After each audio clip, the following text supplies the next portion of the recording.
राजकीय विश्वातनं महत्त्वाची बातमी। महायुतीत जागा वाटपासाठी रस्सीखेच सुरू असताना खासदार श्रीकांत शिंदेंच्या वक्तव्यानं आता पेच आणखी वाढण्याची शक्यता आहे। आम्ही 100 जागांवर निरीक्षक पाठवलेत आणि त्यांचं काम सुरू आहे असं एक्सप्रेस ग्रुपला दिलेल्या मुलाखतीत श्रीकांत शिंदे म्हणालेत।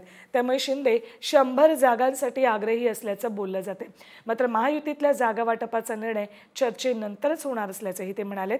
तर सर्व पक्षांची चर्चा करूनच मुख्यमंत्री पदाचा निर्णय होईल असंही खासदार श्रीकांत शिंदे यांनी सांगितले। राजकीय विश्वातनं महत्त्वाची बातमी। महायुतीत जागा वाटपासाठी रस्सीखेच सुरू असताना खासदार श्रीकांत शिंदेंच्या वक्तव्यानं आता पेच आणखी वाढण्याची शक्यता आहे। आम्ही 100 जागांवर निरीक्षक पाठवलेत आणि त्यांचं काम सुरू आहे असं एक्सप्रेस ग्रुपला दिलेल्या मुलाखतीत श्रीकांत शिंदे म्हणालेत। त्यामुळे शिंदे 100 जागांसाठी आग्रही असल्याचं बोललं जाते।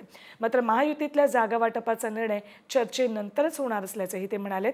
तर सर्व पक्षांची चर्चा करूनच मुख्यमंत्री पदाचा निर्णय होईल असंही खासदार श्रीकांत शिंदे यांनी सांगितले।